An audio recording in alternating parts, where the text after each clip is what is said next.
मंडळी, the ऋतुजाज kitchen मध्ये तुम्हा सर्वांचे पुन्हा एकदा स्वागत। खाजा कसा बनवायचा ते पाहणार आहोत। हा खाजा बनवायला अगदी सोपा आहे आणि खूप छान खुसखुशीत बनतो, त्यामुळे तुम्ही या दिवाळीमध्ये हा खाजा नक्की बनवून पहा। खाजा बनवताना मी इकडे काही टिप्स सांगितलेल्या आहेत, त्याच्या लेयर्स कशा पाडायच्या किंवा कणिक कशी मळायची, त्यामुळे व्हिडिओ अजिबात स्किप करू नका, शेवटपर्यंत नक्की पहा। रेसिपीला सुरुवात करण्याअगोदर तुम्ही जर या चॅनलवरती नवीन असाल तर द ऋतुजाज किचनला सबस्क्राइब करा आणि साइडला जी बेल आयकॉन आहे ती प्रेस करायला अजिबात विसरू नका, म्हणजेच मी जेव्हा जेव्हा नवीन व्हिडिओ अपलोड करेल तेव्हा तुम्हाला त्याचं नोटिफिकेशन मिळत राहील। चला तर आता वेळ न घालवता खाजा बनवायला सुरुवात करूयात। खाजा बनवण्यासाठी सगळ्यात पहिल्यांदा मी इकडे 2 कप मैदा घेतलेला आहे। तुम्ही घरातल्या कोणत्याही वाटीने 2 वाटी मैदा घेऊ शकता। मी इकडे सांगितल्याप्रमाणे तुम्ही मेजरमेंट घ्या।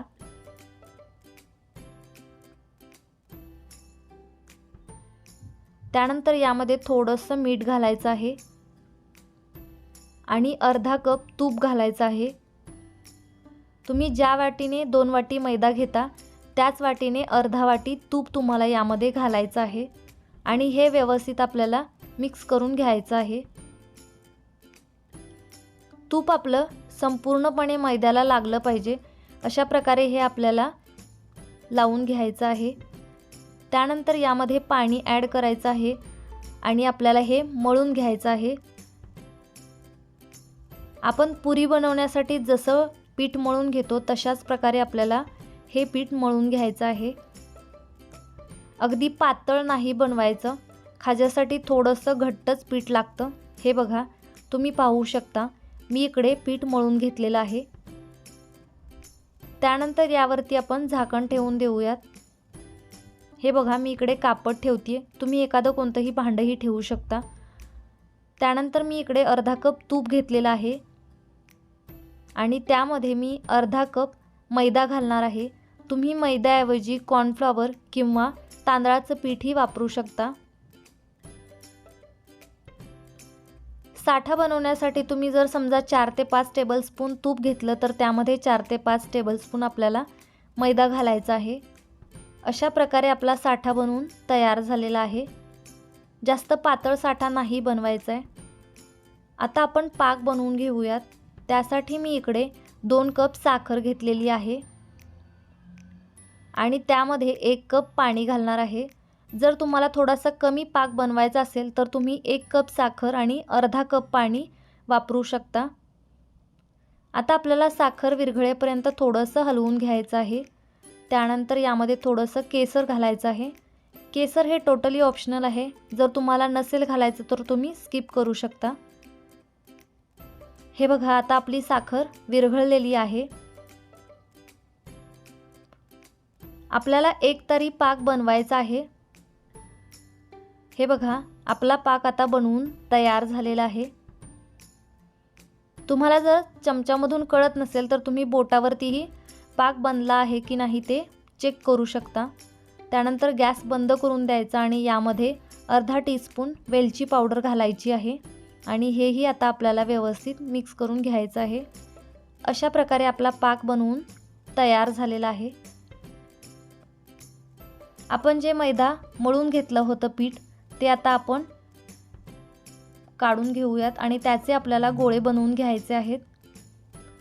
आपण पोळी बनवण्यासाठी जसे गोळे बनवतो तशाच प्रकारे तुम्हाला इकडे गोळे बनवून घ्यायचे आहेत। याच प्रकारे मी बाकीचेही गोळे बनवून घेतलेले आहेत, तुम्ही पाहू शकता। त्यानंतर याच्या आपल्याला आता पोळ्या लाटायच्या आहेत। मी इकडे मैदा घेतलेला आहे, आपण साठा बनवलेला आणि गोळा घेतलेला आहे। आता आपल्याला ही गोळी थोडीशी मैद्यामध्ये अशा प्रकारे डीप करून घ्यायची आहे आणि याची आपल्याला आता पोळी लाटून घ्यायची आहे। पोळी ही जास्त जाड किंवा एकदम पातळ नसावी। आपण डेली जशा पोळ्या बनवतो तशाच प्रकारची आपल्याला ही पोळी लाटून घ्यायची आहे। हे बघा, तुम्ही पाहू शकता। अशाच प्रकारे आपल्याला 5 पोळ्या लाटून घ्यायच्या आहेत। हे बघा, मी इकडे 5ही पोळ्या लाटून घेतलेल्या आहेत। 5 पोळ्या घेतल्यामुळे खूप छान लेयर्स पडतात। सगळ्यात खालची पोळी थोडीशी मोठी लाटायची आणि याला आपल्याला साठा लावून घ्यायचा आहे। सर्व बाजूंनी आपल्याला साठा व्यवस्थित लावून घ्यायचा आहे।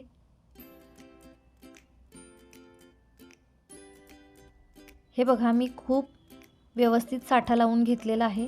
त्यानंतर याच्यावरती आपण जी दुसरी पोळी लाटलेली आहे ती ठेवून द्यायची आहे आणि त्याच्यावरतीही आपल्याला साठा लावून घ्यायचा आहे। त्यानंतर तिसरी पोळी ठेवून द्यायची आहे आणि याच्यावरतीही साठा लावून घ्यायचा आहे। त्यानंतर चौथी पोळी, यालाही मी साठा लावून घेतेय। त्यानंतर पाचवी पोळी आणि अशा प्रकारे आपल्याला हे दाबून घ्यायचं आहे आणि याच्यावरती आपल्याला साठा लावून घ्यायचा आहे। त्यानंतर आपल्याला याचा रोल बनवायचा आहे। अशा प्रकारे थोडं थोडं प्रेस करून आपल्याला याचा रोल बनवून घ्यायचा आहे। यामध्ये हवा अजिबात राहू द्यायची नाही आहे। व्यवस्थित आपल्याला हा रोल बनवून घ्यायचा आहे। मधूनही अशा प्रकारे आपल्याला हे रोल करायचं आहे। आता आपण हे कट करून घेऊयात। हे बघा अशा प्रकारे तुम्ही बोट ठेवूनही कट करून घेऊ शकता, म्हणजे सम आकाराचे सगळे आपले छोटे छोटे गोळे बनवून तयार होतील।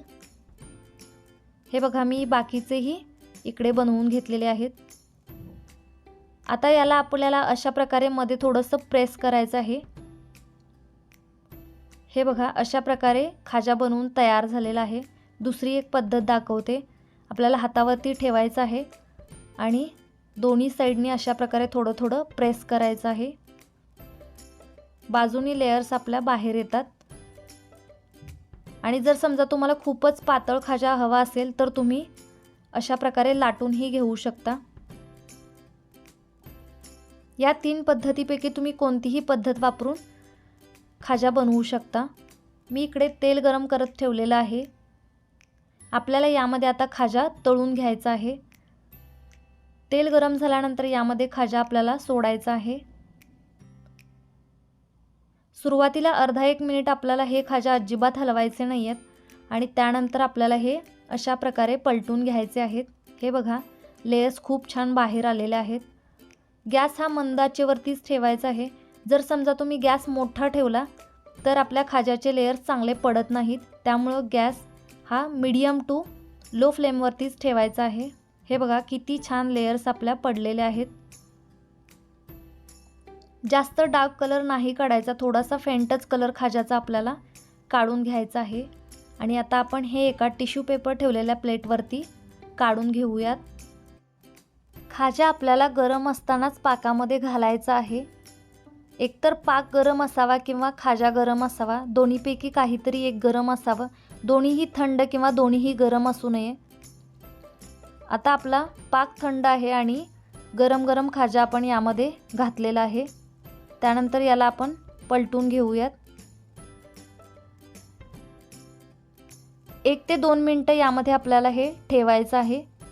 जर तुम्हाला जास्त गोड आवडत असेल तर 3 ते 4 मिनिटं तुम्ही ठेवू शकता, पण त्यामुळे खाजा थोडासा मऊ बनतो, जास्त खुसखुशीत नाही बनत। आता 1 मिनिटानंतर आपण हा खाजा प्लेटमध्ये अशा प्रकारे ठेवायचा आहे। त्यामुळे जो एक्स्ट्राचा पाक आहे तो आपल्या प्लेटच्या मधोमध येतो किंवा तुम्ही त्याऐवजी चाळणीवरही ठेवू शकता। हे बघा अशा प्रकारे पाक हा मधोमध येतो। 5 ते 6 तासानंतर हा पाक थोडासा सुकला जातो आणि आपला खाजा परफेक्ट बनवून तयार होतो। हे बघा किती छान लेयर्स आपल्या बनलेले आहेत। खूप जास्त खुसखुशीत असा आपला खाजा बनवून तयार होतो। मी इकडे सांगितलेल्या पद्धतीने तुम्ही प्रमाण घ्या आणि अशा प्रकारे खाजा बनवून पहा। खूप छान खुसखुशीत असा खाजा बनवून तयार होतो। हे बघा तुम्ही पाहू शकता सगळ्याच खाजांना किती छान लेयर्स पडलेले आहेत। मी तुम्हाला एक तोडून दाखवते।